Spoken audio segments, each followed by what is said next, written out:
तो हम पढ़ रहे हैं मेजर फॉरेन पॉलिसी जो है इंडिया की, वो उनके बारे में बात कर रहे हैं। पहली आती है ट्रैक वन डिप्लोमेसी। ठीक है, कहीं भी पेपर में पूछा जा सकता है कि ट्रैक वन डिप्लोमेसी क्या होता है। ठीक है, ये इस तरीके से भी लिखा मिल सकता है, ट्रैक वन।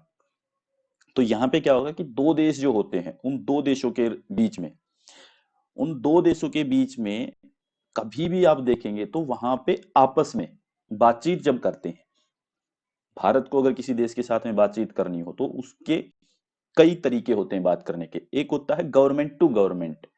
ठीक है, यानी कि G2G, गवर्नमेंट टू गवर्नमेंट बोलेंगे उसको, सरकार से सरकारी सत्र की वार्ता होंगी, उसको बोलेंगे हम track one diplomacy. Track one का मतलब है कि फर्स्ट ट्रैक ये होगा बातचीत करने का किसी देश के साथ में, कि वहां पर कोई भी देश जो है वो बातचीत करेगा तो गवर्नमेंट जो है वो उस दूसरी देश की गवर्नमेंट के साथ बातचीत करेगी। ठीक है, तो इसको ट्रैक वन डिप्लोमेसी कहेंगे हम। जैसे कि मान लीजिए कि कोई पीएम है, भारत का प्रधानमंत्री प्रधानमंत्री से बात करेगा, कोई प्रेसिडेंट है, वो प्रेसिडेंट जो है वो दूसरे देश के प्रेसिडेंट से बात करेगा। तो ये हुई सरकारी स्तर पर की हुई बातचीत, यानी कि भारत के प्रधानमंत्री ने चीन की यात्रा की, पाकिस्तान के प्रधानमंत्री ने भारत की यात्रा की। ठीक है, या जैसे फॉरेन मिनिस्टर हैं, वो फॉरेन मिनिस्टर भी तो सरकारी है ना, वही क्या करते हैं कि दूसरे देश के फॉरेन मिनिस्टर जो हैं उनके साथ बातचीत करेंगे। ठीक है, तो इस सरकारी सत्र पर जितने भी काम होंगे, यानी कि सरकार अपने लेवल पे जो भी काम करेगी वो ट्रैक वन डिप्लोमेसी कहे जाएंगे। ठीक है, इसको यहाँ पे ऐसे कर लेना है आप लोगों को, ये चीज आएगी यहाँ पे। तो यानी कि गवर्नमेंट जो है जब दूसरे देश की गवर्नमेंट से ही बात करे तो उसका यूज किया जाता है कि सरकार सरकारी सत्र पे वार्ता करेगी। ठीक है, या फॉरेन सेक्रेटरी इसके अंदर हो कौन सकते हैं, हम ये चीज देख रहे हैं कि कौन कौन कर सकते हैं। जैसे प्रधानमंत्री प्रधानमंत्री जो है वो आपस में कर सकते हैं, प्रेसिडेंट प्रेसिडेंट कर सकते हैं, फॉरेन मिनिस्टर कर सकते हैं। ठीक है, और उसके बाद जो है जैसे आप मान लीजिए कि फॉरेन सेक्रेटरी हैं इंडिया के, वो कर सकते हैं। इसमें एग्जाम्पल के तौर पे आप कह सकते हैं कि जैसे मान लीजिए कि भारत के प्रधानमंत्री ने जो है वो पाकिस्तान की यात्रा की, या पाकिस्तान के प्रधानमंत्री ने भारत की यात्रा की, या भारत का प्रधानमंत्री जो वो चाइना में गया, या चाइना का प्रधानमंत्री भारत में आया। इस तरीके से जब इनके बीच में बातचीत होती है तो उसे हम कहते हैं ट्रैक वन डिप्लोमेसी, यानी कि यहाँ पे गवर्नमेंट जो है वो गवर्नमेंट के सत्र पे बातचीत करती है। तो ये ट्रैक वन डिप्लोमेसी होती है। ये क्वेश्चन पूछा जाता है कि what is the track one diplomacy, उसके अंदर क्या आता है, तो वहां पे आता है गवर्नमेंट टू गवर्नमेंट, सरकार से सरकार बातचीत करे, वो ट्रैक वन है। इसके बाद दूसरी नीति अपनाता है भारत, जो है भारत की फॉरेन पॉलिसी में वो ट्रैक टू डिप्लोमेसी अपनाई जाती है। ट्रैक टू डिप्लोमेसी में क्या होता है कि अ, एक व्यक्ति है मोंटविल, मोंटविल व्यक्ति हैं, मोंटविल नाम के व्यक्ति हैं, उन्होंने इसको कोइन किया था, ट्रैक टू डिप्लोमेसी। इसको बोलते हैं ट्रैक मिला में लिखा मिलेगा और ऐसे में लिखा मिल जाएगा, ये ट्रैक टू डिप्लोमेसी होगा। ट्रैक टू डिप्लोमेसी इसको ऐसे बोलते हैं, ऐसे लिखा भी मिल सकता है। इसके अंदर क्या आएगा, जैसे फर्स्ट में तो गवर्नमेंट से गवर्नमेंट कर ही रही है, दूसरी इसमें आ जाएगा जी दो देशों के बीच में, मध्य उनके बीच में संबंध जो है, रिलेशन जो हो अच्छे बनाने हैं। और गवर्नमेंट जो है वो बातचीत नहीं कर पा रही है उस समय पे, उस समय पे क्या है कि वहां पे गवर्नमेंट बात नहीं कर पा रही है, और गवर्नमेंट जब बात ना कर पा रही है तो गवर्नमेंट दूसरे तरीके अपनाती है। तो यहाँ पे क्या होगा, गवर्नमेंट जो है अपने रिलेशन को मजबूत बनाने के लिए, उनको स्ट्रोंग करने के लिए फिर जोड़ती है जनता को जनता से। ठीक है, यानी कि public to public, public to public. ठीक है, या उसको आप बोल सकते हैं citizen to citizen, C2C, C2C, citizen to citizen. इसको आप ऐसे भी लिख सकते हैं, सिटीजन टू सिटीजन। यानी कि यहाँ पे प्रयास होगा, जो भी प्रयास होगा वो सिविल सोसाइटी को जोड़ेंगे हम। सिविल सोसाइटी में सिटीजन टू सिटीजन या जनता से जनता को जब जोड़ने की बात आती है तो वहां पे जो है, जो हमारे ऑर्गेनाइजेशन है, वो ऑर्गेनाइजेशन यहाँ पे काम करते हैं। तो वहां पे उन ऑर्गेनाइजेशन से जो है वो जनता को एक दूसरे के साथ में जोड़ा जाता है। तो भारत में जो है इस काम को सबसे पहले जो काम करने का सबसे ज्यादा हम कहेंगे, सबसे ज्यादा क्रेडिट किसको देंगे इस काम को, कि पब्लिक टू पब्लिक यानी कि ट्रैक टू डिप्लोमेसी भारत में सबसे ज्यादा किसने यूज की और सबसे अच्छे ढंग से यूज किसने की, तो वो है भारत के पूर्व प्रधानमंत्री अटल बिहारी वाजपेयी। तो पूर्व प्रधानमंत्री अटल बिहारी वाजपेयी जो वो इसको यूज करते हैं। उन्होंने क्या किया, उन्होंने दोनों देशों के बीच में, यानी कि जो देश हैं देशों के बीच में अपने जो कल्चरल रिलेशन है उनको बढ़ाने की कोशिश की है। ठीक है, यानी कि वो हमेशा क्या करते थे कि देश से दूसरे देश के नागरिकों को जोड़ा जाए, और इसमें सबसे ज्यादा कोशिश की जाती है कि जो भारत का नागरिक, जो बॉर्डर कंट्रीज होती है, उनके साथ ज्यादा कोशिश होती है इनके अंदर, ट्रैक टू डिप्लोमेसी के अंदर। जैसे कि यहाँ पे कल्चरल कल्चरल कूटनीति भी कह सकते हैं हम इसको, क्योंकि यहाँ पे कल्चरल रिलेशन बढ़ाए जाते हैं। जैसे इंडिया ने क्या किया था 1999 में, बस सेवा शुरू की पाकिस्तान के साथ में, यानी कि इंडिया ने शुरू की बस सेवा। 1999 में भारत ने जो है पाकिस्तान के साथ में बस सेवा शुरू की थी, यानी कि भारत से पाकिस्तान की तरफ बस जाएगी और पाकिस्तान से भारत की तरफ बस आएगी। उसमें क्या हुआ, भारत के नागरिक बैठेंगे, पाकिस्तान के नागरिक बैठेंगे, आपस में बातचीत होगी, एक दूसरे से जुड़ेंगे, ठीक है। इससे हमारे कल्चरल रिलेशन मजबूत होते हैं, ठीक है। इससे लोग जो हैं वो आपस में जुड़ते हैं। फिर जैसे एक इसके अंदर ही है, जैसे समझौता एक्सप्रेस हमने 22 जुलाई 1976 को शुरू की थी, यही पाकिस्तान के साथ समझौता एक्सप्रेस।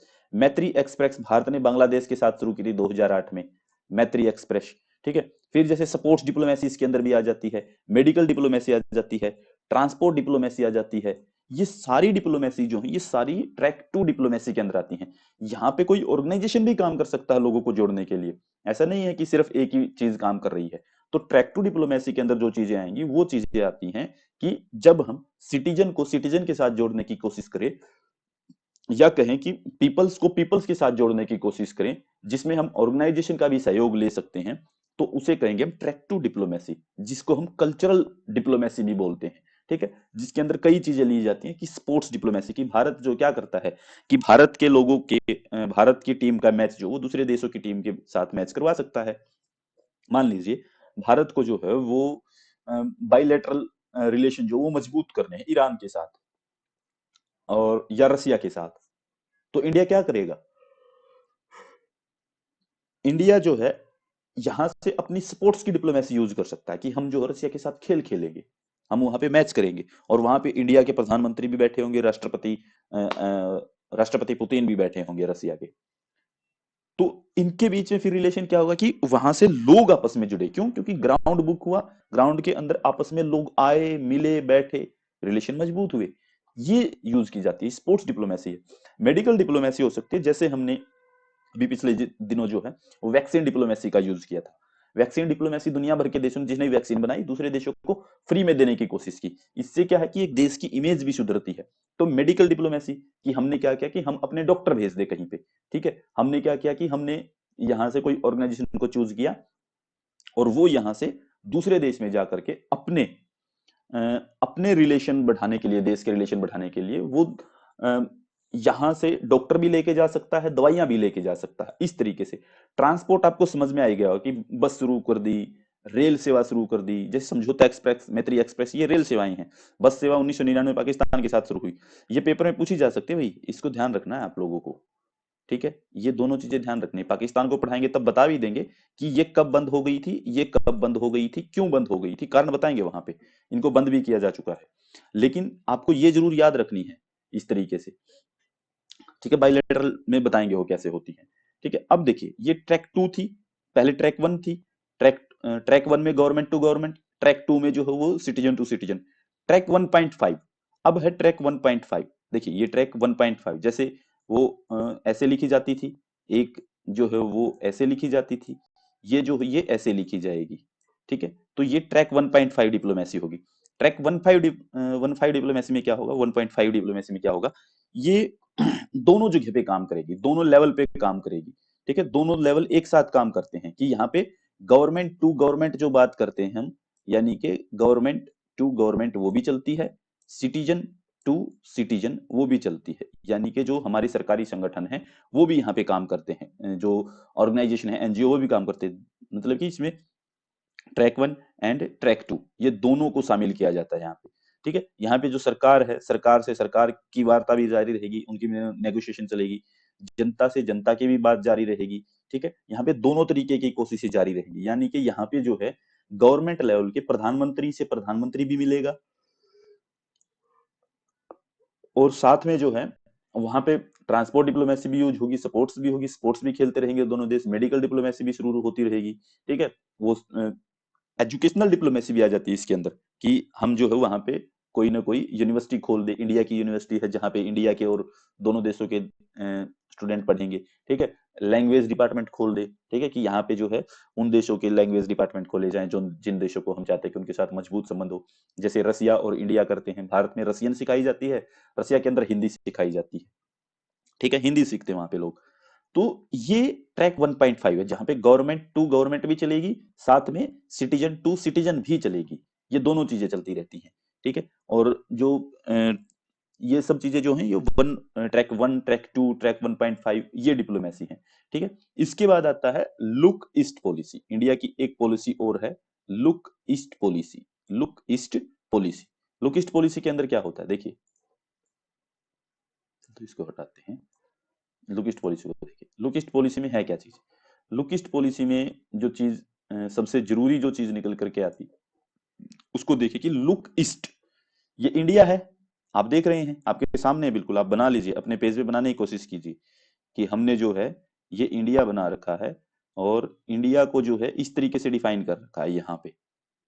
आपको लगे कि ये यहाँ पे कहाँ चले गए, हम तो जो है वो यहीं पे आके जो है वो खत्म हो जाता है हमारा एरिया, तो हम तो यहाँ तक हैं, ठीक है, हम तो फिर ये ऐसे चढ़ जाते हैं, ठीक है, तो हम तो यहाँ जुड़ेंगे सारे के सारे। तो ये वाला एरिया कैसे आ गया, अब देखिए, ये जो एरिया है, ये जो मान लीजिए ये है, ये है नॉर्थ, ठीक है, साउथ, ईस्ट और वेस्ट, यानी कि उत्तर, दक्षिण, पूर्व, पश्चिम। तो यानी कि इसको मान लीजिए कि ये पश्चिम का एरिया, भारत से इधर, ये इधर तो पश्चिम है, इधर पूर्व है, तो ये ईस्ट हो गया, लुक ईस्ट, यानी कि पूर्व की ओर देखो नीति, पूर्व की ओर देखो नीति, ठीक है। इसके अंदर जो देश आते हैं, जैसे कि आप जब देखेंगे कि यहाँ पे जो है आप थाईलैंड को देख पाएंगे, ठीक है, यहाँ स्विट्जरलैंड, ब्रुनेई, ठीक है, लाओस, कंबोडिया, ठीक है, यहाँ म्यांमार, और फिर इधर आएंगे तो अलग जितने भी इनके जो देश शामिल हैं सारे के सारे वो देश आ जाएंगे, इसके 10 देश हैं यहाँ पे कुल मिलाकर के। यानी कि भारत जो है वो अपने इस एरिया से, भारत जो है वो सारा का सारा ध्यान इस तरफ लेके जाएगा अपना, ये लुक ईस्ट, ठीक है, पूर्व की ओर देखो नीति। तो यहाँ पे क्या है कि ये भारत की जो है ये एक भारत की विदेश नीति, इसको आप देख रहे हैं, यानी कि भारत इसका यूज करता है लुक ईस्ट पॉलिसी का। यहाँ पे क्या है कि इसके अंदर जो है वो भारत जो है दक्षिण पूर्वी एशिया, यानी कि ये जो है दक्षिण पूर्वी एशिया, आसियान कंट्रीज जो हैं, मेनली बात ये क्या है कि ये आसियान कंट्रीज की तरफ हम देखते हैं यहाँ पे। तो ये आसियान कंट्रीज हैं कि भारत जो है वो तो यहाँ खत्म हो रहा है चीजें लेकर के, ठीक है, लेकिन भारत जो है यहाँ से आगे के जो देश है, म्यांमार से आगे जो देश चलते हैं उनकी तरफ, दक्षिण पूर्व एशिया के जो देश हैं जहां जिनको हम आसियान कंट्रीज बोलते हैं, ठीक है, उन देशों के साथ अपने रिलेशन बनाने की कोशिश करने के लिए इस नीति को अपनाता है।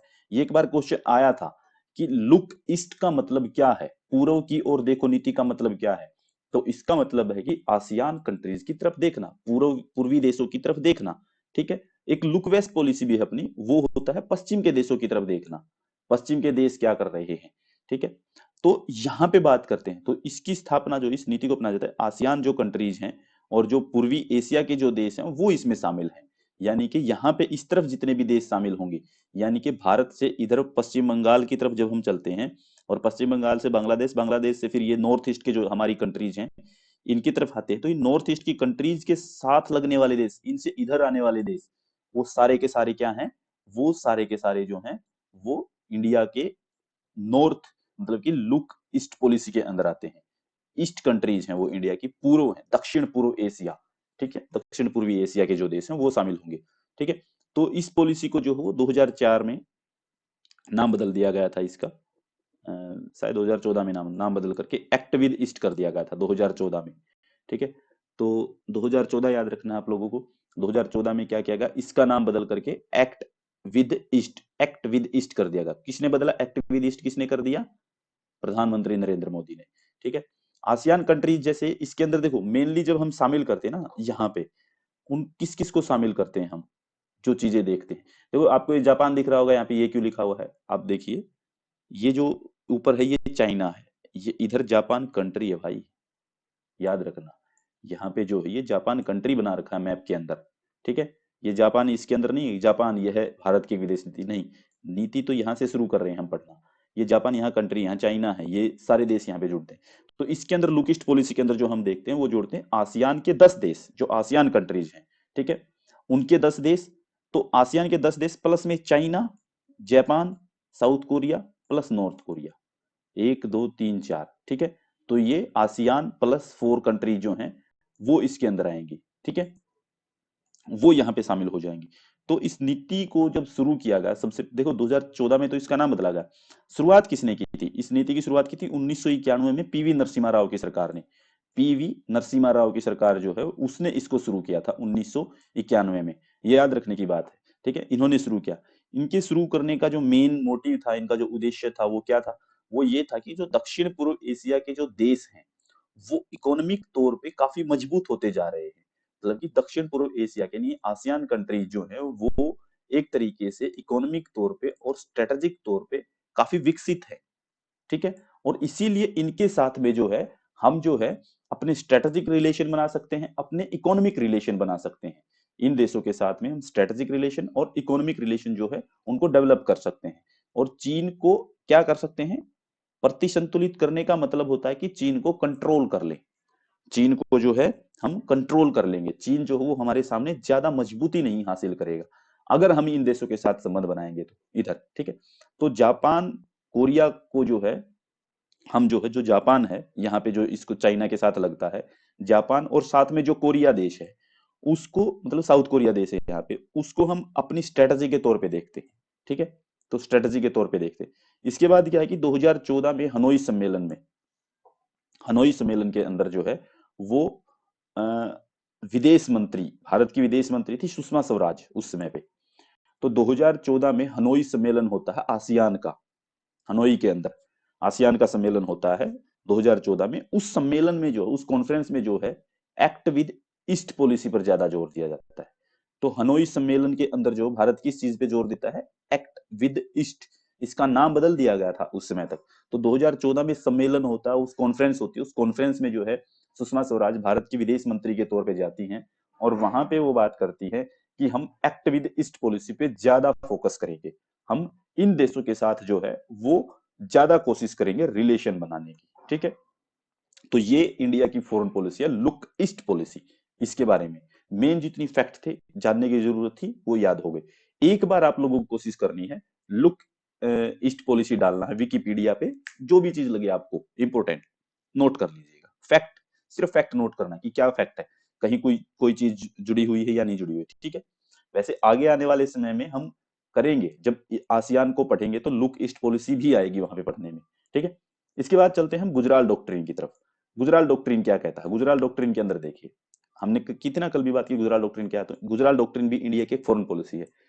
इसको बनाने वाले जो हैं, गुजराल डॉक्ट्रिन जो है, इसको बनाने वाले जो व्यक्ति हैं, इसको जिसने प्रोपोगेट किया था गुजराल डॉक्ट्रिन को, वो थे इंद्र कुमार गुजराल, आई के गुजराल। ये पेपर में भी आया होगा आपके इस बार, ठीक है। और ये एक्टिस्ट पॉलिसी है ना, जो ये पेपर में आ चुकी है, ये बार बार आती रहती है ये पॉलिसी। तो यहाँ पे इसको जो गुजराल डॉक्ट्रिन है, इसको जिसने बनाया था वो थे इंद्र कुमार गुजराल। इंद्र कुमार गुजराल जो वो पंजाब से थे, ठीक है। और भारत के विदेश मंत्री थे उस समय पे। ये 1991 से 1995 तक जो ये भारत के विदेश मंत्री रहते हैं।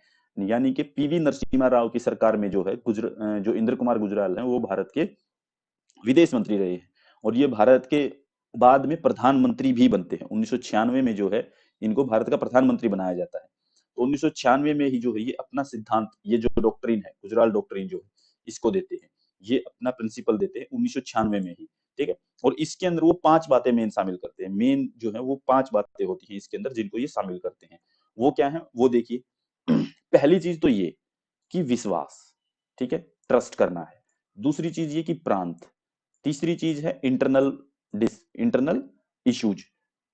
चौथी चीज है कि जो द्विपक्षीय विवाद है, यानी कि हम कह सकते हैं कि मान लीजिए भारत पाकिस्तान के अपने, ठीक है, बायलैटरल डिस्प्यूट्स हैं जो आपस में द्विपक्षीय विवाद। फिर है राष्ट्रीय पहचान। ये 5 चीजें शामिल हैं इसके अंदर। इन 5 चीजों को शामिल करते हैं।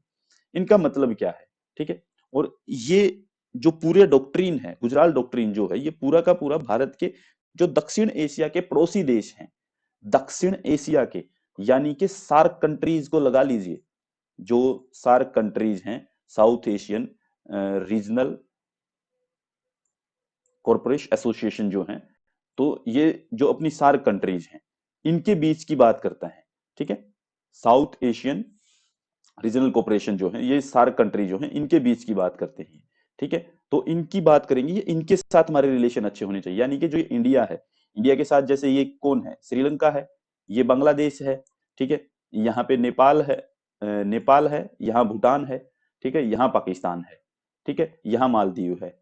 तो ये जो देश हैं, इन देशों के साथ जो है वो इंडिया के रिलेशन को मजबूत करने की बात करते हैं। ठीक है, तो यहाँ पे ये कहते क्या, देखिए ये 5 चीजें जो है इनको देखते हैं क्या क्या है। विश्वास का मतलब क्या है, ये ट्रस्ट की बात करते हैं कि ट्रस्ट करना पड़ेगा हमें। ये कहते हैं कि भारत के जो अपने दक्षिण एशिया के जो देश हैं उनके साथ में, उन पर हमें क्या करना, उनके ऊपर ट्रस्ट करके रखना, हमें उन पे हमें विश्वास करके रहना है। कि जो देश है भारत के साथ जो लगते हैं, जो दक्षिण एशिया के जो देश हैं जितने भी भारत के साथ में, उनके साथ में हमें क्या करना है, विश्वास बना के रखना, उनके ऊपर भरोसा करना है। ठीक है, और भरोसा करके उनके साथ क्या करना है, हमें ट्रेड करना है। ट्रेड मतलब कि आदान प्रदान, आपस में लेन देन करना है हमें भरोसा करके। ठीक है, और दूसरी बात, विश्वास में ट्रस्ट में एक चीज रखनी है भारत को, कि भारत जो है वो कभी भी कोई भी चीज उनसे डिमांड नहीं करेगा। ठीक है, मतलब कि स्वयं कोई मांग जो है उनके साथ नहीं कर सकता, खुद जो है उनके साथ भारत जो है कोई भी डिमांड नहीं लेके आएगा कि भारत किसी के साथ कोई डिमांड कर रहा है। नहीं, भारत को कोई डिमांड नहीं करनी है। ठीक है, अगर हम डिमांड करेंगे तो उनको लगेगा कि भारत जो है वो खेल खेल रहा है, उनको जो है भारत के ऊपर भरोसा नहीं होगा। ठीक है, भारत के ऊपर संदेह होगा। ठीक है, यानी कि ये कहना ये चाहते हैं कि भारत अगर किसी के साथ रिलेशन बनाना चाहता है गुजराल डॉक्ट्रिन में, तो भारत रिलेशन बनाते हुए उनके ऊपर भरोसा करे, उनके ऊपर विश्वास करे, वो जो है उनके भरोसे को तोड़े ना। ठीक है, भरोसा करेंगे तो हम कामयाब होंगे, और कामयाब होने के लिए ये बात जरूरी कि हम भरोसा करें उन लोगों के ऊपर, और भरोसा ही करना हमारा सबसे बड़ा काम होगा। कि हम जो भी चीज लेन देन उनके साथ जो भी करें, हम भरोसा करके करें, हम डिमांड ना करें। डिमांड करने से ये लगता है कि ये देश कुछ ना कुछ अलग चीज चाहता है, तो हमें कोई डिमांड नहीं कर रही, उससे संदेह पैदा होता है। ठीक है, इससे रिलेशन खराब हो जाएंगे, तो हमें कोई डिमांड नहीं करनी है, हमें सिर्फ उनकी डिमांड पूरी करनी है। ठीक है, उनके साथ लेन देन जो वो विश्वास पे करना। दूसरी चीज है प्रांत। प्रांत का मतलब होता है, प्रांत देखिए, भारत को क्या करना है कि भारत जो है, भारत के ये साथ में कंट्री लगते ही है, तो भारत के यहाँ पे सीमावर्ती प्रांत भी लगते हैं। ठीक है, यानी कि देखिए, ये जो भारत है, इंडिया है जो यहाँ पे, इंडिया, इसको हटाओ एक बार, देखिए, तो यहाँ पे जो इंडिया है, देखिए इसको ध्यान से, इंडिया के साथ में जैसे ये बांग्लादेश लगता है, तो बांग्लादेश के साथ में वेस्ट बंगाल भी है, असम भी है, त्रिपुरा भी है, मिजोरम भी है, ये देश लगते हैं, इनकी बाउंड्री लगती है। श्रीलंका, जैसे यहाँ पे तमिल समस्या है, तो यहाँ पे श्रीलंका के साथ में भारत की बाउंड्री लगती, बाउंड्री तो नहीं लगती, लेकिन यहाँ पे भारत का तमिलनाडु उसके नजदीक पड़ता है। जैसे नेपाल है, नेपाल के साथ में जो भारत का उत्तराखंड भी लगता है, यूपी भी लगता है, बिहार भी लगता है, और वेस्ट बंगाल भी लगता है, असम भी लगता है, सिक्किम भी लगता है। तो यहाँ भी लगते हैं, भूटान के साथ में भी ऐसे लगते हैं, पाकिस्तान के साथ में भी ऐसे लगते हैं। तो ये कहना ये चाहता है कि हम इन सीमावर्ती प्रांतों का प्रयोग जो है वो कभी भी इनके खिलाफ नहीं करेंगे। ठीक है, इनके खिलाफ जो है किसी भी चीज में हम इनका प्रयोग नहीं करेंगे, कि हमारा प्रांत लगता है वहां हम अटैक करें, इनके खिलाफ कोई साजिश रचे। ठीक है, तो यहां हम उनका प्रयोग नहीं करेंगे। ठीक है, तो ये सिद्धांत सिद्धांत जो ये प्रांत की जो बात करती है, ये दक्षिण एशिया के सभी देशों पर लागू किया जाए, कि देश जो है वो आपस में जो है इस चीज का पालन करे, वो किसी देश के ऊपर संदेह ना करे खाम खा। ठीक है, अपने सीमावर्ती जो क्षेत्र हैं, जो उनके बॉर्डर लगते हैं, बॉर्डर, जिन बॉर्डर एरियाज जो हैं, उन बॉर्डर एरियाज का प्रयोग जो है वो कभी भी ना करें। यानी कि भारत का कोई भी स्टेट लगता है, कोई डिस्ट्रिक्ट लगता है किसी के साथ में, तो हम उसका प्रयोग कभी भी उस देश के खिलाफ ना करें। ये प्रांत का मतलब है। तीसरी चीज है आंतरिक मामले। आंतरिक मामले में क्या है कि कोई भी दक्षिण एशिया का देश, यानी कि भारत के साथ जितने भी दक्षिण एशिया के देश हैं, उसमें सारे देश क्या करेंगे कि वो किसी भी देश के आंतरिक मामले में कभी भी इंटरवीन नहीं करेंगे। यानी कि इंटरनल जो इश्यूज हैं किसी भी देश के, उसके अंदर हम कभी भी जो है एक दूसरे के खिलाफ यूज नहीं करेंगे, एक दूसरे के कोई खिलाफ बात नहीं करेंगे। ठीक है, हम उनको जोड़ के रखेंगे। ठीक है, जोड़ के रखने का मामला ये है कि हम जो है उनकी जो इंटरनल बातें हैं, उनका आंतरिक मामला जो है, ठीक है, वो इंटरनल जो उनकी भी जो इश्यू है, वो देश खुद सुलटेगा अपने इश्यू से। कोई दूसरा देश इंटरफेयर नहीं करेगा वहां पे, ठीक है। ये इंटरनल मामलों की बात है। तीसरी बात गुजराल बोलते हैं कि द्विपक्षीय विवाद, यानी कि बायलैटरल डिस्प्यूट्स होते हैं। हर एक देश जो है वो अपने, उनके जो अपने विवाद है, आपसी विवाद है, यानी कि भारत पाकिस्तान का मान लीजिए आप आपसी विवाद है, द्विपक्षीय है, दोनों पक्षों की बात है, ठीक है। तो इन दोनों पक्षों के बीच में जो है वो आपसी विवाद जो है वो निपटारा करना, उनको उसके लिए क्या करेंगे, नेगोशिएशन करेंगे, वार्ता करेंगे, ठीक है, बातचीत करेंगे, ठीक है। वो कभी भी जो है यहाँ पर जो है वो हथियारों का प्रयोग नहीं करेंगे, ठीक है, कभी भी लड़ाई नहीं करेंगे, वार में नहीं जाएंगे। हमेशा जो निपटारा है द्विपक्षीय वार्ता से ही होगा। यानी कि एक चीज ये भी है कि यहाँ पे कोई तीसरा पक्ष जो है वो, यानी कि कोई तीसरा देश यहाँ शामिल नहीं होगा। भारत पाकिस्तान की अगर बात है तो भारत पाकिस्तान ही समाधान करेंगे उसका। बांग्लादेश, नेपाल, भूटान या फिर श्रीलंका वो बीच में नहीं आएंगे। भारत श्रीलंका का मामला तो पाकिस्तान बीच में नहीं आएगा, ठीक है। उधर मान लीजिए नेपाल भूटान का मामला है तो भारत बीच में नहीं आएगा। भारत नेपाल का मामला है तो नेपाल भूटान पाकिस्तान श्रीलंका ये कोई बीच में नहीं आएगा। बीच में सिर्फ सिर्फ यही देश रहेंगे। आपस में जिन देशों के बीच में झगड़ा है वो खुद सुलझाएंगे और वही आपस में बातचीत करेंगे, ठीक है। पांचवी जो बात है वो है यानी कि राष्ट्रीय पहचान, नेशनल आइडेंटिटी। नेशनल आइडेंटिटी का मतलब ये है कि दक्षिण एशिया के जो देश हैं वो आपस में एक दूसरे की जो अपनी पहचान होती है, यानी कि मान लीजिए भारत के लोगों की अपनी पहचान है, ठीक है। तो भारत के लोग जो हैं वो अपनी पहचान को सिक्योर करेंगे, ठीक है। यहाँ पे और चीज क्या होगी कि मान लीजिए कि बांग्लादेश के लोग हैं वो बंगाली बोलते हैं, ठीक है, उनका कल्चर अलग है, उनकी पहचान बनती है ना उस चीज से कि ये बांग्लादेश का है, बंगाली बोलता है, ठीक है। तमिल जो है श्रीलंका से जो आते हैं उन तमिल की अपनी एक पहचान है, तो तमिल जो हो वो अपने आप तरीके से बात करेंगे, तमिलों की अपनी एक पहचान है। तो हम उनकी रिस्पेक्ट करेंगे, हम उनको कभी भी जेलसी फील नहीं करवाएंगे कि ये देखो ये बंगाली, देखो इसको बोलना तक नहीं आता, क्या बोल रहा है तू, ठीक है। उधर से हम बोल देखो ये नेपाली, इसकी शक्ल देखो, ठीक है। यानी कि उसकी नेशनल आइडेंटिटी है, इसकी शक्ल देखो जैसे आंखें अंदर घुसी हुई है। भूटान वालों को हम ऐसे बोल दे कि इन उनके ऊपर कमेंट नहीं करेंगे हम इस तरीके से। यानी कि हम जो है किसी भी देश के लिए कोई भी बात करेंगे, दोनों देश जो हैं वो आपस में उनकी नेशनल आइडेंटिटी को हरास नहीं करेंगे, नेशनल आइडेंटिटी की रिस्पेक्ट करेंगे। ये इसके अंदर आता है राष्ट्रीय पहचान के अंदर, कि हम उसकी जो नेशनल आइडेंटिटी है उसका सम्मान करते हैं, उसकी रिस्पेक्ट करते हैं। राष्ट्रीय पहचान में उसके झंडे की भी बात हो सकती है, राष्ट्रीय पहचान में उनके कल्चर की भी हो सकती है, राष्ट्रीय पहचान में जो है वो उनके संगीत, म्यूजिक, भाषा, लैंग्वेज सब कुछ आ सकता है। उन सब चीजों की हम बात करेंगे, उनकी रिस्पेक्ट से हम उनको देखेंगे, ठीक है। तो ये एक बात थी, ये गुजराल डॉक्ट्रिन था। इसके बाद जो बात आती है वो आती है कृष्णा डॉक्ट्रिन की। कृष्णा डॉक्ट्रिन क्या कहता है, कृष्णा डॉक्ट्रिन को देखिए, ये पेपर में आया नहीं है, आ सकता है लेकिन बहुत इंपॉर्टेंट है। कृष्णा कौन थे? कृष्णा जो हैं वो पूर्व मुख्यमंत्री किसके, कर्नाटक के, कर्नाटक के पूर्व मुख्यमंत्री थे, ठीक है। और ये जो यूपीए 2 है, यूपीए 2 यानी कि यूपीए 2 का मतलब है कि 2009 में जब कांग्रेस की सरकार बनती है दोबारा से, वो यूपीए 2 है, यूनाइटेड प्रोग्रेसिव अलायंस, ठीक है। यूनाइटेड प्रोग्रेसिव अलायंस यूपीए 2 बोलते हैं उसको, ठीक है।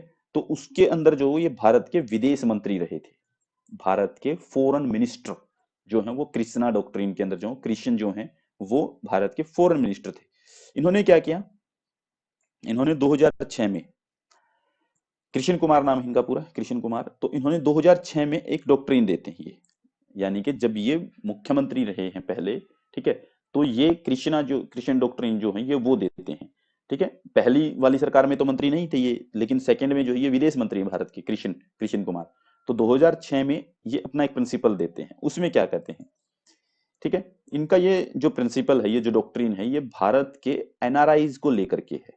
यानी कि भारत के जो एनआरआई हैं, यानी कि जो भारत का जो डायस्पोरा है, जो भारत से नेशनल रेजिडेंस इंडिया, ठीक है, वो जो भारत से बाहर लोग रहते हैं, ठीक है, वो उन देशों की बात करते हैं, एनआरआई से रिलेटेड है। यही बात मेन है कि ये जो डॉक्ट्रिन है ये भारत के एनआरआई से रिलेटेड है। देने वाला कौन है, कृष्ण कुमार, कर्नाटक के पूर्व मुख्यमंत्री, यूपीए 2 में विदेश मंत्री, ठीक है। 2006 में ये डॉक्ट्रिन आता है।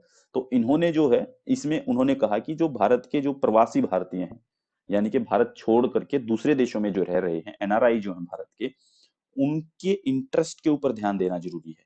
उनका जो इंटरेस्ट है उसके ऊपर फोकस करना जरूरी है भारत को। ताकि उनके जो इंटरेस्ट हैं उनको सिक्योर किया जा सके, ठीक है, उनकी जो विदेशों में जो रहते हैं उनको सिक्योर किया जा सके। ऐसा क्यों कहते हैं?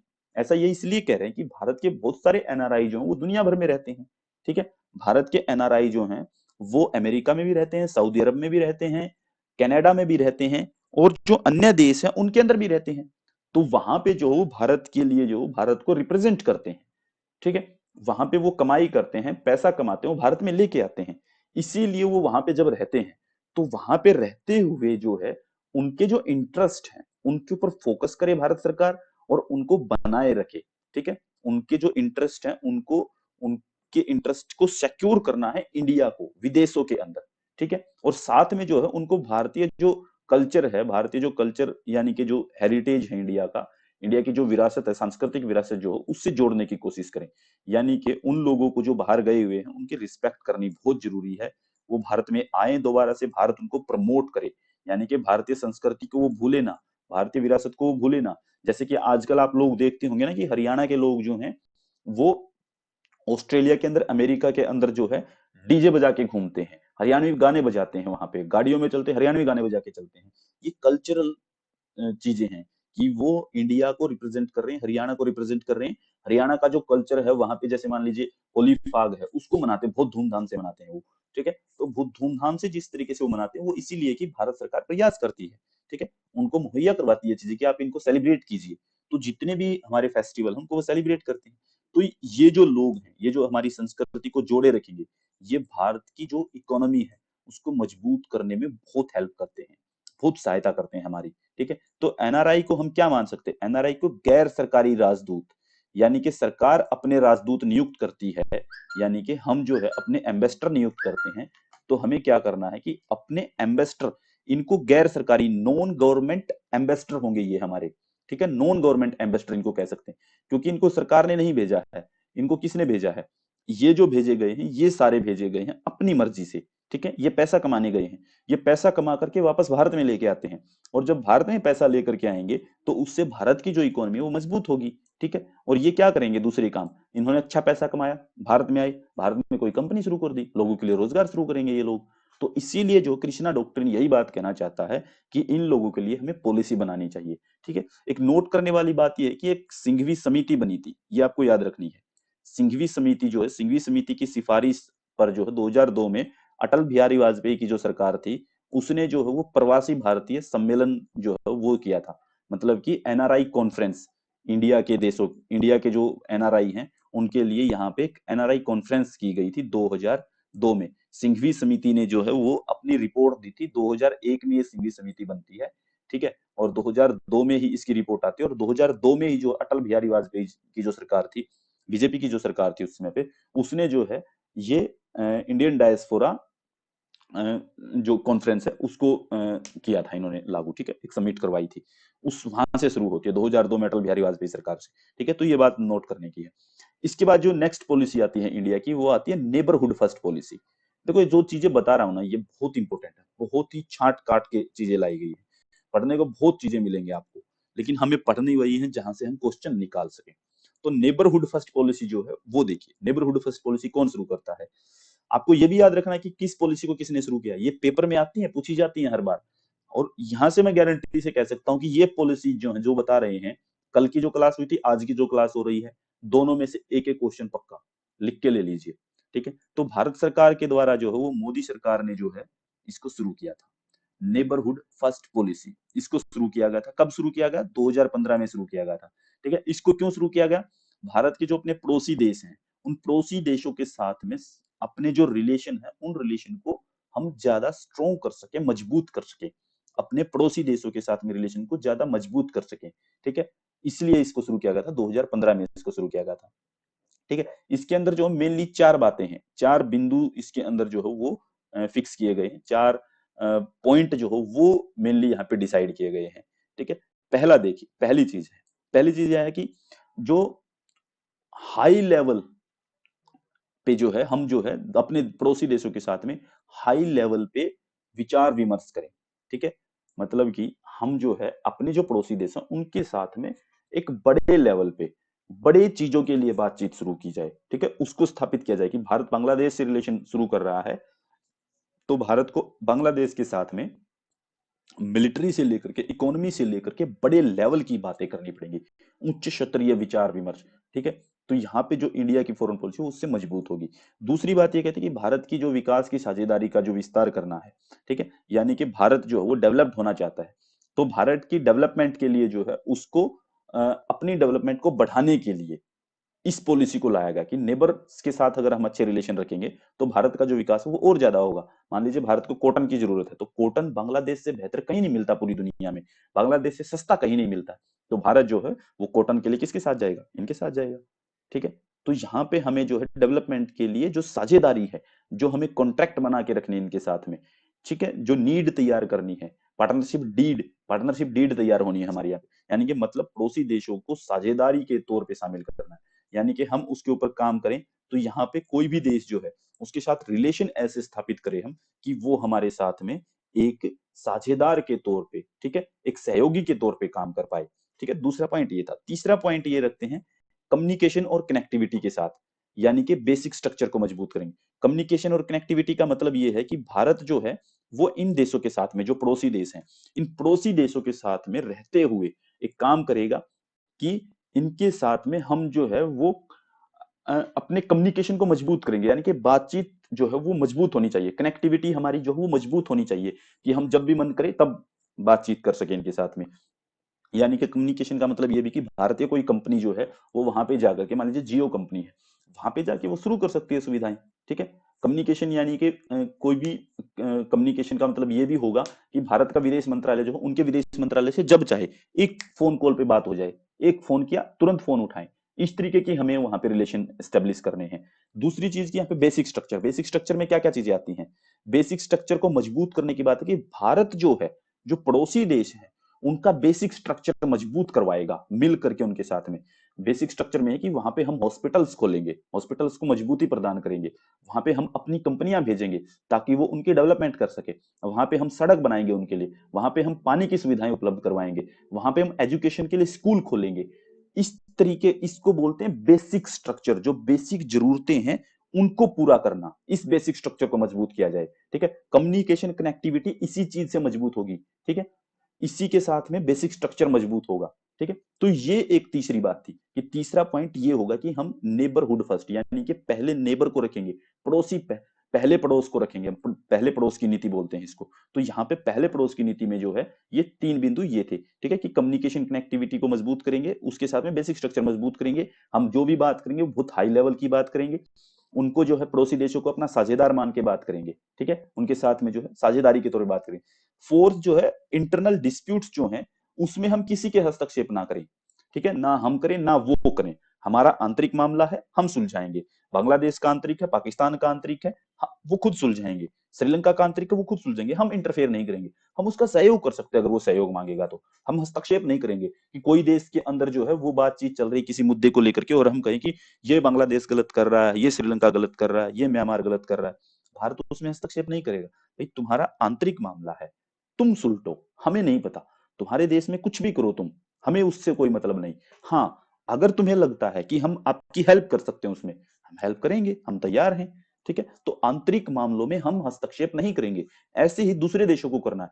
भारत का आंतरिक मामला चल रहा है तो विदेश वाले बोले ना बीच में, पड़ोसी जो है वो बीच में ना आए हमारे, हम अपना सुलटेंगे यार, तुम बीच में क्यों आओगे। तो ये बात कहता है ये नेबरहुड फर्स्ट पॉलिसी के अंदर, ठीक है। तो ये चार बातें थी, इन चार बातों को रट लेना, नेबरहुड फर्स्ट पॉलिसी में ये चार बातें ही सबसे मेन है जो याद रखनी है। दूसरी बात याद रखनी, किसने शुरू की, मोदी सरकार ने। कब शुरू की, 2015 में, ठीक है। आपको ये क्रोनोलॉजी में पूछी जाएंगी पेपर के अंदर, ठीक है, सबसे ज्यादा जरूरी, यहाँ बहुत फैक्चुअल आता, कोई कॉन्सेप्ट नहीं आता, सब कुछ फैक्चुअल आएगा फॉरेन पॉलिसी के अंदर। और मुझे लगता है कि ये ऐसी यूनिट है जहां से एक भी क्वेश्चन गलत नहीं करना है आप लोगों को, ठीक है। इसके बाद आती है हमारी connect central Asia. Connect central Asia, central Asia कौन सी है, मध्य एशिया के देश कौन से हैं। देखिए मैं एक बार आपको मैप पे लेके चलता हूं, जो हमने मैप बनाया था, ये मैप है, ठीक है, ये मैप है, आप इसको देखिए यहाँ पे। कनेक्ट सेंट्रल एशिया की बात कर रहे हैं हम। कनेक्ट सेंट्रल एशिया में होता क्या है, कनेक्ट सेंट्रल एशिया में जब आप जो है यहां से, जैसे ये ये इंडिया जुड़ता है यहां पे, ठीक है, ये इंडिया हो गया। इसके ऊपर अफगानिस्तान है, तजाकिस्तान है, उज्बेकिस्तान है, दागिस्तान है, ठीक है, ये देश जुड़ते हैं। आपको समझ में आ गया? ये सेंट्रल एशिया है, ये मध्य एशिया बोलते हैं इसको, रसिया के नीचे वाले, यानी कि ये वो देश हैं जो यूरोपियन सॉरी सोवियत यूनियन से अलग हुए देश हैं यहाँ पे, ठीक है। ये सेंट्रल एशिया है, पाकिस्तान से ऊपर चलेंगे यहाँ, इधर ये इधर ईरान है, ईरान से ऊपर के देश, पाकिस्तान से ऊपर, भारत से ऊपर, इनके साथ में कनेक्ट सेंट्रल एशिया पॉलिसी इसको रिप्रेजेंट करती है। अब चलते हैं अपनी पॉलिसी के ऊपर, वो क्या कहती है, ठीक है। देखिए, कनेक्ट सेंट्रल एशिया में क्या है कि हमें यहाँ पर जो है, यानी कि जो मध्य एशिया का, मध्य एशिया जो उसके बारे में बात करें, मध्य एशिया पता होना चाहिए। मध्य एशिया में कौन से, यूएसएसआर से जो देश टूटे थे, 5 देश, यूएसएसआर से टूटे हुए 5 देश, मैं कह रहा था कि सोवियत यूनियन से टूटे हुए 5 देश जो हैं वो एशिया के मध्य में स्थित हैं, एशिया के बिल्कुल मिडल में स्थित हैं, इसीलिए इसको सेंट्रल एशिया बोलते हैं। जिसके अंदर कजाकिस्तान है, तजाकिस्तान है, तुर्कमेनिस्तान है, उज्बेकिस्तान है, ठीक है, और ऊपर से इधर से अफगानिस्तान आता है फिर नीचे की तरफ, ठीक है, तजाकिस्तान, कजाकिस्तान, ठीक है, 4 देश, अफगानिस्तान। और तो भारत ने जो है इन देशों के साथ में जो है किस चीज के लिए रिलेशन बना रखे हैं, सेंट्रल एशिया के साथ हम कनेक्ट होने की बात करते हैं। इन देशों के अंदर जो है ना, वो जो रिसोर्सेज की जब हम बात करते हैं तो यहाँ पे ये देश जो है ये ऊर्जा सुरक्षा उसमें बहुत मजबूत देश हैं, यानी कि ऊर्जा सुरक्षा यानी कि एनर्जी जो पावर है, एनर्जी की जो जरूरत पड़ती है, ठीक है, एनर्जी सिक्योरिटी के अंदर जो ये बहुत मतलब कि सिक्योर कंट्रीज है, ठीक है। तो अपनी इसी एनर्जी सिक्योरिटी को सुनिश्चित करने के लिए भारत ने ये नीति अपनाई थी कि हम जो यहाँ से जो न्यूक्लियर एनर्जी है वो हासिल कर सकें, ठीक है, और उससे जो है हम अपनी जो एनर्जी की प्रॉब्लम है उसको सोल्व आउट कर सकें, ठीक है। The connect central Asia policy इसी को कहते हैं हम, कि हम जो है इन 5 देशों के साथ में, यूएसएसआर से जो टूटे हुए 5 देश हैं उनको हम कहते हैं कनेक्ट सेंट्रल, यानी कि सेंट्रल एशिया के देश हैं, वो एशिया के बिल्कुल मध्य में आते हैं, तो इसको कनेक्ट सेंट्रल एशिया पॉलिसी बोलते हैं, इनके साथ में अच्छे संबंध बनाने की बात जब हम करते हैं, ठीक है। तो इसी का परिणाम है कि भारत ने जो है, कनेक्ट सेंट्रल एशिया की सफलता है ये हमारी, कि हमने जो है वो, भारत ने जो है वो तापी पॉलिसी शुरू कर रखी है, ठीक है, Tapi, Turkmenistan, Afghanistan, Pakistan, India policy, ये पाइपलाइन है, गैस पाइपलाइन है, ठीक है। कजाकिस्तान के साथ में जो है हमने एक और चीज कर रखी है, वो कर रखी है सिविल न्यूक्लियर डील, इसी पॉलिसी का परिणाम है कनेक्ट सेंट्रल एशिया पॉलिसी का, यही पॉलिसी है जिसके कारण हमने तापी योजना शुरू कर रखी है, ठीक है। तापी योजना ऐसे आती है हमारे देश में, देखिए, जो ये देश है ना, यहां से ऐसे ऐसे आती है, ये गैस पाइपलाइन है, ये इस तरीके से आती है यहाँ इंडिया के अंदर जुड़ने के बाद, ठीक है। तो कनेक्ट सेंट्रल एशिया में ये 5 देश है, यहां से हम गैस पाइपलाइन लेते हैं, ठीक है। और इसी से जो है कजाकिस्तान के साथ जो हमने सिविल न्यूक्लियर डील कर रखी है, तो सिविल न्यूक्लियर डील जो वो भारत के लिए, तो कजाकिस्तान के साथ जो हमारे जो प्राकृतिक गैस समझौता जिसे हम कहते हैं, ठीक है, वो हमारा इनके साथ जुड़ा हुआ है, किर्गिस्तान के साथ में, किर्गिस्तान के साथ में जो है इसी पॉलिसी की सक्सेस है, ये बहुत मतलब कि सक्सेसफुल भारत की नीति रही है, कि हमने यहाँ पे क्या क्या, तापी योजना सक्सेस रही हमारी, वो तैयार की, सिविल न्यूक्लियर डील इनके साथ हमने की, वो साथ रही कजाकिस्तान के साथ, किर्गिस्तान के साथ हमने जो है नेचुरल गैस एग्रीमेंट कर रखा है, नेचुरल गैस एग्रीमेंट, ठीक है। तो ये जो पॉइंट है, ये इस पॉलिसी की जो सक्सेस है उसको दर्शाते हैं, ठीक है। तो भारत को एक और चीज है इसके अंदर, भारत को एससीओ की जो सदस्यता मिली है, ठीक है, संघाई कोऑपरेशन जो है उसके अंदर, संघाई कोऑपरेशन ऑर्गेनाइजेशन जो है उसके अंदर जो भारत को जो है वो मेंबरशिप मिली हुई है 2017 में, जो मिली थी जून 2017 में, तो वो जो मेंबरशिप है वो भी हमें इसी का परिणाम है कि कनेक्ट सेंट्रल एशिया पॉलिसी हमने लागू की थी, ठीक है। ये आपको याद करना है, ये मैंने लिखा नहीं है कि कब शुरू की थी, आपको याद करनी है, आपको निकालनी है कनेक्ट सेंट्रल एशिया पॉलिसी कब शुरू की गई थी। इसके बाद जो हम चलते हैं, इसके बाद चलते हैं पैरा डिप्लोमेसी पे, पैरा डिप्लोमेसी क्या कहती है उसको देखिए। पैरा डिप्लोमेसी क्या होती है, ये किसी भी देश की विदेश नीति हो सकती है, जरूरी नहीं कि भारत की होगी, कोई भी देश है, किसी भी देश की जो है ये फॉरेन पॉलिसी बन सकती है, ठीक है। मतलब भारत ने इस पे फोकस बहुत ज्यादा किया है। पैरा डिप्लोमेसी को समझिए कैसे है, देखिए, इसका मतलब क्या है, 2 देश हैं, एक भारत, ठीक है, मान लीजिए दूसरा रसिया। एक देश का जो प्रधानमंत्री है, उस देश के प्रधानमंत्री के साथ जब उस देश का मान लीजिए कोई मुख्यमंत्री जाए, यानी कि भारत के प्रधानमंत्री नरेंद्र मोदी जी हैं, वो रसिया में जा रहे हैं और रसिया में जाकर के वहां पे अपने साथ में भारत के मान लीजिए कर्नाटक के प्रधानमंत्री को लेके चले गए। यानी कि भारत था, भारत का प्रधानमंत्री, कर्नाटक एक स्टेट है भारत का, तो स्टेट का प्रधान, स्टेट का भी प्रधान हुआ, मुख्यमंत्री मुख्य प्रधान हुआ वो। तो वहां पे जाकर के अपने समकक्ष प्रांत के, यानी कि उसके पैरेलल जो स्टेट होगा, यानी कि जैसे भारत के अंदर जो है, भारत के अंदर जिस तरीके से प्रधानमंत्री जो है वो किसके समकक्ष होगा वहां पे, रूस के राष्ट्रपति के, क्योंकि रूस का राष्ट्रपति जो वो रसिया को रिप्रेजेंट करेगा, भारत का प्रधानमंत्री भारत को करेगा, ये बात हो गई। अब मान लीजिए भारत का गवर्नर गया, कर्नाटक का गवर्नर गया वहां पे, नहीं कर्नाटक का सीएम गया मान लीजिए, या फिर मान लीजिए गुजरात का सीएम गया, ठीक है। तो यहाँ पे क्या हुआ, ये था भारत के अंदर स्टेट, इस स्टेट का सीएम है ये। अब इसी के बराबर का होना चाहिए, जैसे प्रधानमंत्री भारत को रिप्रेजेंट करता है, ठीक है, ऐसे ही रसिया के अंदर भी कोई एक ऐसा व्यक्ति हो जो कि उस राष्ट्रपति से निचले वाले ही सत्र का हो, किसी स्टेट का प्रेसिडेंट हो, यानी कि वहां के स्टेट, यानी कि कर्नाटक के सीएम के बराबर वहां पे कौन होगा, गवर्नर होगा, वहां का गवर्नर होगा। यानी कि साइबेरिया मान लीजिए एक प्रांत है, ठीक है, साइबेरिया एक स्टेट मान लीजिए, उसका गवर्नर जो है वो इसके बराबर है, इसके बराबर है कर्नाटक के सीएम के या गुजरात के सीएम के, इसके साथ हुआ पूर्वी जोन का गवर्नर जो है वो पूर्वी जोन एक स्टेट है, इस तरीके से, ठीक है। यानी कि भारत का प्रधानमंत्री, अमेरिका का राष्ट्रपति एक जैसे पद पे हैं, भारत के कर्नाटक का सीएम, साइबेरिया का गवर्नर, दोनों एक जैसे पद पे हैं, किसी को रिप्रेजेंट करते हैं एक बड़े प्रांत को। गुजरात का सीएम या पूर्वी जोन का गवर्नर रसिया के अंदर, दोनों आपस में रिप्रेजेंट करते हैं, ठीक है। तो यहां पे क्या होगा पैरा डिप्लोमेसी में कि ये जो है ये इससे बात कर सकता है, और मान लीजिए इसको कोई पॉलिसी लागू करवानी है अपने देश के अंदर, अपने स्टेट के अंदर, तो ये डायरेक्ट इससे जाके मिलेगा, प्रधानमंत्री के साथ जाएगा, इससे मिलेगा, ठीक है। एक सीएम दूसरे सीएम से, दूसरे देश का जो स्टेट है उसके सीएम से बात करे या गवर्नर से बात करे, जो भी वहां पे पद है उससे, ठीक है। तो उसके साथ बात करने जाए तो उसे कहेंगे पारा डिप्लोमेसी, ठीक है। यानी कि ये रूस की यात्रा पे हमने भेज रखे हैं यहाँ पे, ठीक है। इस तरीके से क्लियर, कोई दिक्कत इसमें, समझ में आ गई ये बात? अगर नहीं आई तो दोबारा पूछिए इस बात को, जिसको नहीं आई बोलिए।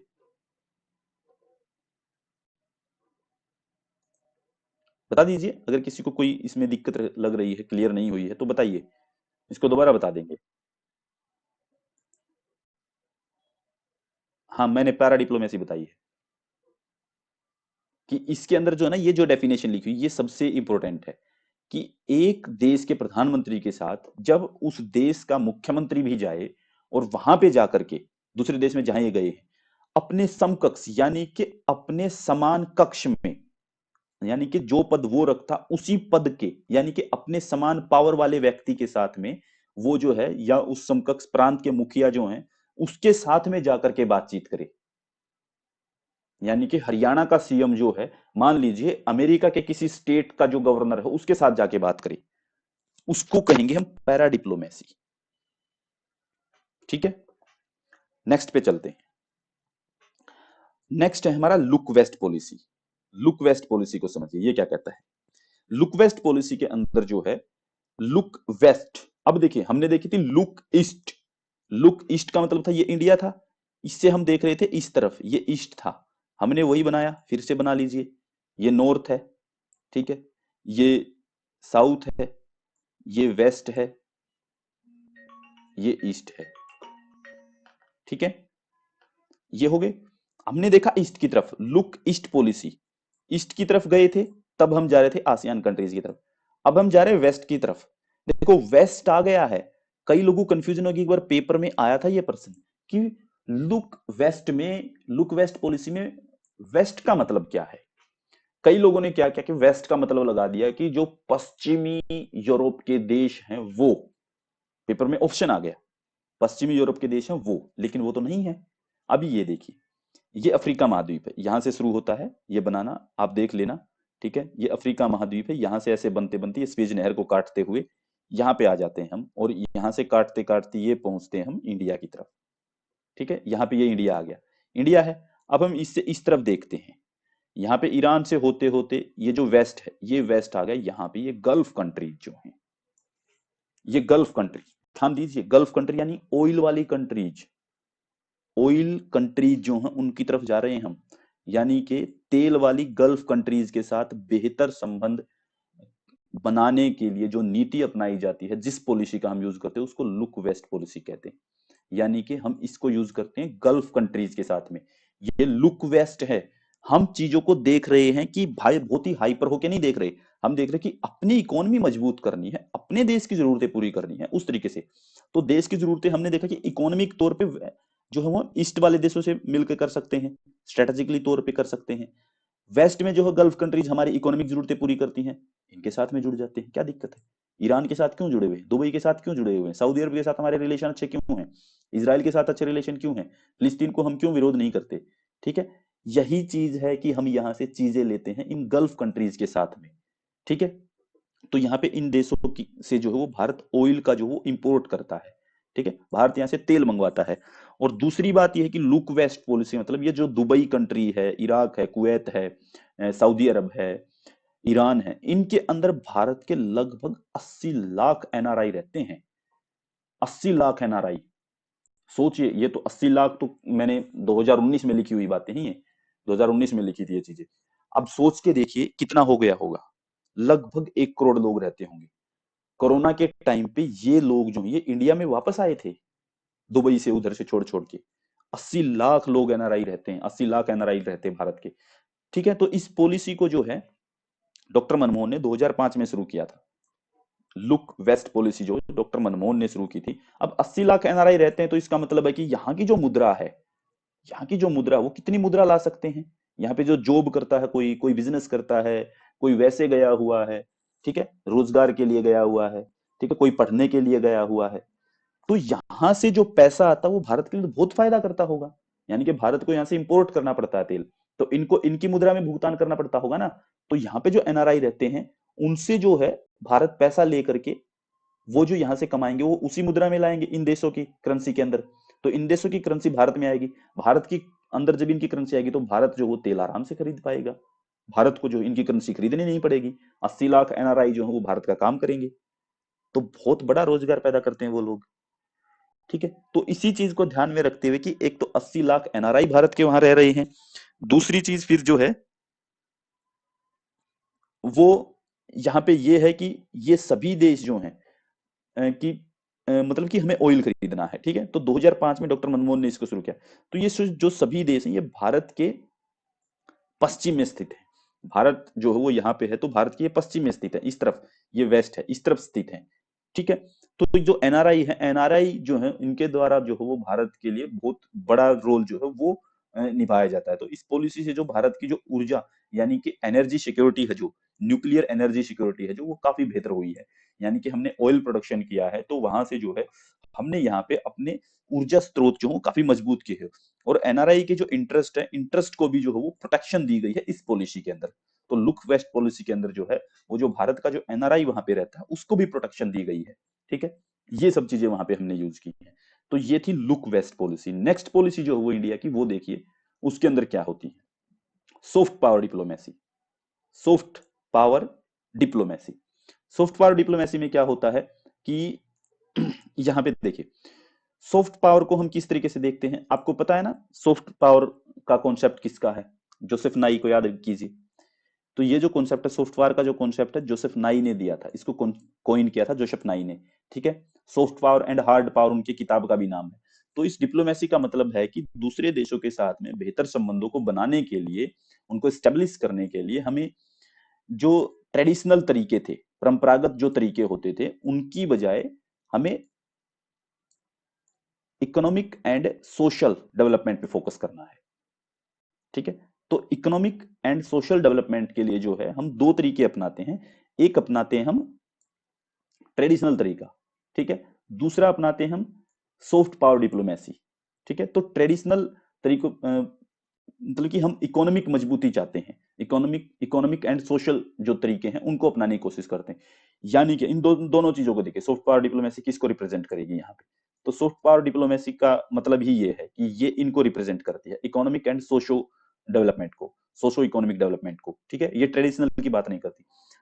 दो तरीके से मदद की जाती है देशों की, ठीक है। एक होती है परंपरागत मदद के क्या तरीके थे, परंपरागत यानी कि ट्रेडिशनल तरीके क्या होते थे, और दूसरे हैं सोशो इकोनॉमिक डेवलपमेंट के तरीके। सोशो इकोनॉमिक डेवलपमेंट के तरीके क्या होते हैं उनके ऊपर बात करते हैं। और इसमें क्या है कि जो ट्रेडिशनल तरीके थे उसमें क्या होता था कि कोई देश जो वो एक देश को इकोनॉमिक हेल्प करता, और दूसरी हेल्प करता वो यहाँ पे मिलिट्री हेल्प, ठीक है। यहाँ पे मिलिट्री हेल्प, यहाँ पे इकोनॉमिक हेल्प, ये दो मदद फायदे करता था कि हम जो है आपको पैसा दे देते हैं, आपके साथ ट्रेड बनाए रखते हैं, या फिर हम आपको हथियार दे देते हैं, मिलिट्री प्रोवाइड करवा देते हैं, वो सब चीजें यहाँ पे बनाए रखता, ठीक है। ये थे परंपरागत ट्रेडिशनल तरीके, पहले जो यूज होते थे, आज से पहले जो यूज होते थे। अब मॉडर्न टाइम आ गया, मॉडर्न टाइम में क्या चीज हो रही है, चीज हो रही है कि सोशो इकोनॉमिक डेवलपमेंट चाहिए, सामाजिक आर्थिक विकास करना है। उसके क्या तरीके होंगे? उसके लिए जो है हम क्या करेंगे, जो कल्चरल रिलेशन है, कल्चरल रिलेशन को स्ट्रॉन्ग करेंगे, उसको मजबूत करेंगे। कल्चरल रिलेशन कैसे स्ट्रॉन्ग होते हैं कि अब सिर्फ इसके ऊपर फोकस नहीं है कि इकोनॉमिक या सैन्य मदद चाहिए, ये नहीं चीजें चाहिए। इनको चाहिए कि हम एक देश के साथ में अच्छे संबंध बनाए। अच्छे संबंध कैसे बनेंगे कि हम उनके साथ में बातचीत अच्छी बनती रहे, ठीक है, सिर्फ पैसे का रिलेशन ना रहे। तो यहाँ पे कहते हैं कि हम जो है एक देश की मदद करेंगे, किस तरीके से? कल्चरल रिलेशन बनाएंगे, कि जैसे माना कि हमने हमने जयंतियां मनाना शुरू की, हमने वहां के महोत्सव मनाना शुरू किए, यानी कि फेस्टिवल, फेस्टिवल को हमने मनाना शुरू किया। फेस्टिवल को कैसे मनाएंगे? जैसे कि कल्चरल रिलेशन है, कल्चरल रिलेशन क्या करेंगे, कल्चरल रिलेशन जो है वो हमें मजबूत करते हैं किसी देश के। जैसे रसिया है, रसिया भारत की जो हिंदी लैंग्वेज है उसको पढ़ाता है वहां पे, हमारे रिलेशन मजबूत, हम रसियन पढ़ाते हैं। रसिया जो हो गांधी जयंती मनाता है, हम भी मनाते हैं। हम किसकी मनाते हैं? हम यहाँ पे लेनिन की जयंती मनाते हैं, ठीक है। हम यहाँ पे स्टालिन को भी लोग मानते हैं यहाँ पे। फिर दूसरी चीज यहाँ पे कि जैसे हमने बांग्लादेश के साथ में कल्चरल रिलेशन बनाने हो, तो बांग्लादेश के साथ में कल्चरल रिलेशन के अंदर हम क्या चीज देखते हैं? तो बांग्लादेश क्या करता है कि भारत का जो रविंद्रनाथ टैगोर है, रविंद्रनाथ टैगोर की जयंती मनाता है। भारत क्या करता है? भारत भी जो है वो जुल्फिकार अली भुट्टो, सॉरी जुल्फिकार अली भुट्टो नहीं है, अम, रहमान नाम के एक व्यक्ति हैं, उनकी जयंती मनाता है भारत, ठीक है। और उनके साथ में कल्चरल रिलेशन को मजबूत करने के लिए जो कि वो देखते हैं कि जो रविंद्रनाथ टैगोर है उन्होंने दोनों देशों का जो है वो राष्ट्रीय गीत लिखा है, राष्ट्रीय गान लिखा, सॉरी राष्ट्रीय गान लिखा है। फिर तो ये चीजें जो है ये कल्चरली बहुत मजबूत करती हैं देशों को आपस में। तो यहाँ पे सोसाइटी के सोशल तौर पे हम जुड़ने की कोशिश कर रहे हैं। दूसरी चीज जैसे कि आधारभूत ढांचे को मजबूत करना, यानी कि जो बेसिक स्ट्रक्चर है, बेसिक स्ट्रक्चर को मजबूत करेंगे इकोनॉमिक तौर पे। हम सिर्फ सैन्य मदद या आर्थिक मदद नहीं करेंगे, अब नए तरीके से हम बेसिक स्ट्रक्चर मजबूत करेंगे, कि जैसे हम क्या करेंगे, सड़क बना दी वहां पे, हमने वहां पे पीने के पानी की सुविधाएं उपलब्ध करवा दी, बिजली के लिए वहां पे जो हमने पावर हाउस खुलवा दिए, ठीक है, पावर प्लांट खुलवा दिए। फिर जैसे हमने हॉस्पिटल्स बनवा दिए, वहां पे स्कूल बनवा दिए। ये बेसिक फैसिलिटीज जो है, ये बेसिक ढांचा जो है, ये बेसिक स्ट्रक्चर जो ये मजबूत कर रहे हैं हम। ये तरीका है मॉडर्न टाइम में जो सोशो इकोनॉमिक डेवलपमेंट का तरीका है। तो हम सोशो इकोनॉमिक डेवलपमेंट की तरफ बढ़ रहे हैं, और इस तरीके को जो है, इसी तरीके को हम कहते हैं सॉफ्ट पावर।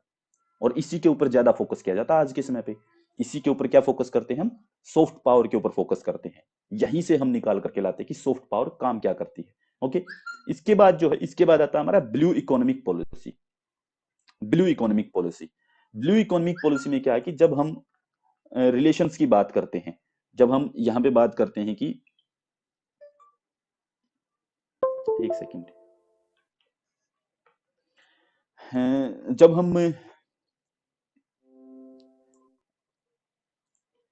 आपने देखा ना कि भारत की कंडीशन कैसी है, कि हम यहां बना के देखते हैं, ये भारत मान लीजिए कि यहाँ पे, सॉरी यार ये क्या बन गया, देखिए भी माउस से जैसा बनेगा वैसा बनाने की कोशिश करते हैं। ये बन गया इंडिया। जब हम कोई भी द्वीपीय देश देखिए, द्वीप का मतलब होता है कि ये जैसे श्रीलंका है, जो चारों तरफ से पानी से घिरा हुआ होता है द्वीप। और जो तीन तरफ से पानी से घिरा हुआ होता है प्रायद्वीप।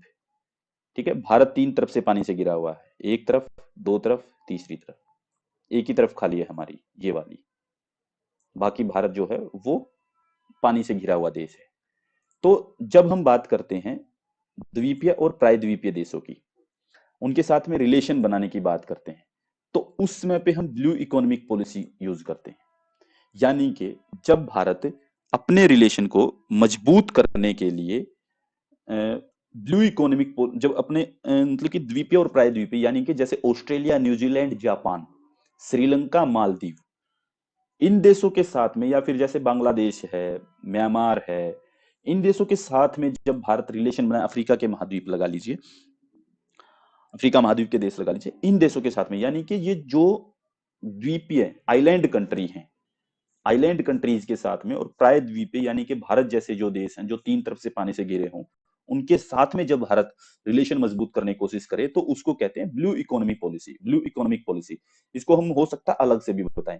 इसके बाद भारत यूज करता है 2+2 वार्ता को। 2+2 वार्ता होता है कि जब दो देशों के दो मंत्रालय, यानी कि जब दो देशों की दो मिनिस्ट्री, यानी कि भारत या और कोई देश, उसकी दो मिनिस्ट्री, भारत की एक दो मिनिस्ट्री, भारत की दो उस देश की मिनिस्ट्री, आपस में जब नेगोशिएट करें, आपस में जब बातचीत करें, उसी को हम कहते हैं 2+2 वार्ता, 2+2 नेगोशिएशन।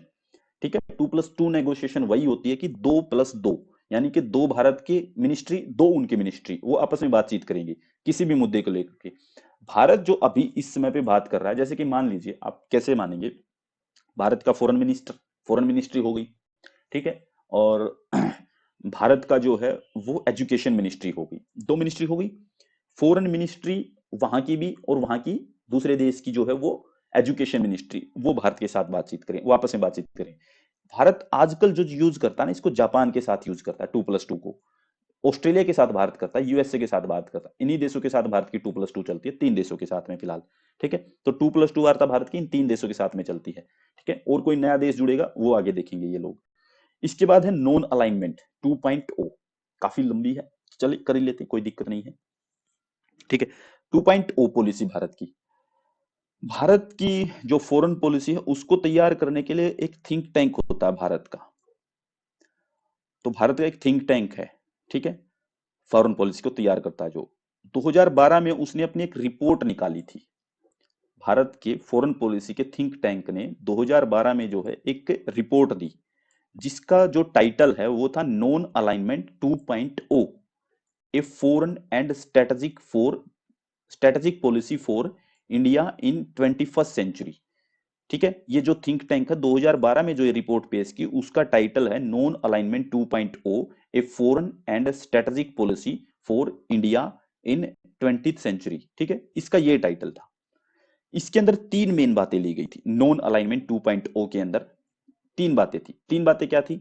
एक तो यह थी कि भारत की जो विदेश नीति है वो 21वीं शताब्दी में, यानी कि जो 21st सेंचुरी है, उसके अंदर जो इनके सामने जो चुनौतियां हैं उसके अकॉर्डिंग होनी चाहिए। यानी कि भारत की जो फॉरेन पॉलिसी है वो 21st सेंचुरी में जो भारत के सामने जो प्रॉब्लम्स हैं, जो कंडीशंस हैं, जो चुनौतियां पेश होने वाली हैं, उसके अकॉर्डिंग हो। यानी कि भारत जो है वो एनवायरमेंट को देख के पॉलिसी बनाए, भारत टेररिस्ट चीजों को देख के पॉलिसी बनाए, भारत बदलते परिवेश को, जो वर्ल्ड एनवायरमेंट है, जो इंटरनेशनल एनवायरमेंट है, जो वर्ल्ड ऑर्डर है, उसको ध्यान में रख के पॉलिसी बनाए। ये कहने का मतलब 21st सेंचुरी में तो ये चुनौतियां हैं भारत के सामने, ग्लोबलाइजेशन, एलपीजी की पॉलिसी जो है उनको देख के पॉलिसी बने। दूसरी ये कहता है कि भारत की जो विदेश नीति है उसमें जो उच्च मानवीय मूल्य, यानी कि हाई लेवल के जो हैं वो ह्यूमन वैल्यूज होनी जरूरी है। यानी कि हाई ह्यूमन वैल्यूज को जो है इसमें शामिल किया जाना चाहिए। भारत की जो विदेश नीति है, इंडिया की जो फॉरेन पॉलिसी है, उसमें हाई ह्यूमन वैल्यूज को जो है वो हम शामिल करें। ठीक है, और जो यूनिवर्सल वैल्यूज हैं, यूनिवर्सल वैल्यूज हैं, वो उसके अकॉर्डिंग होनी चाहिए। ठीक है, यानी कि भारत की विदेश नीति के अंदर, भारत की फॉरेन पॉलिसी के अंदर जो हाई लेवल के, यानी कि उच्च मानवीय मूल्य हैं, उच्च स्तर की जो बातें हैं वो शामिल हो, यानी कि पॉवर्टी कम हो, पोवर्टी को ध्यान में रखा जाए, गरीबी को ध्यान में, जो गरीबी की हम बात करें उसकी बात हो गई, कुपोषण की बात हो गई, ठीक है। हम स्वास्थ्य की जो बात करते हैं वो बात होनी चाहिए, हम रोजगार की बात करें, ये उच्च मानवीय मूल्य हैं, इनको जो है यूनिवर्सली तौर पे जो मूल्य होते हैं उनके अनुरूप हो, कि यूनिवर्सल तौर पे जो इंडेक्स आते हैं उन इंडेक्स को ध्यान में रख के भारत अपनी नीति बनाए, भारत की जो फॉरेन पॉलिसी है उनको ध्यान में रख के बने, ठीक है। दूसरी बात ये थी। तीसरी बात यहाँ पे ऐड होती है, वर्तमान में जो भारत को यूएसए और चाइना के साथ में जो रिलेशन है, यानी कि एक तो यूएसए के साथ की बात कर रहा है, एक चाइना के रिलेशन के साथ बात की, उनके साथ रिलेशंस की बात कर रहा है, ठीक है। तो उसको जो है उसको इस्टेब्लिश करना है भारत को, ठीक है। और जो तटस्था बोलते हैं, किस चीज को बोलते हैं आप, न्यूट्रल, यानी कि यूएसए और चाइना के साथ में हम रिलेशन को स्टेब्लिश करेंगे, ठीक है।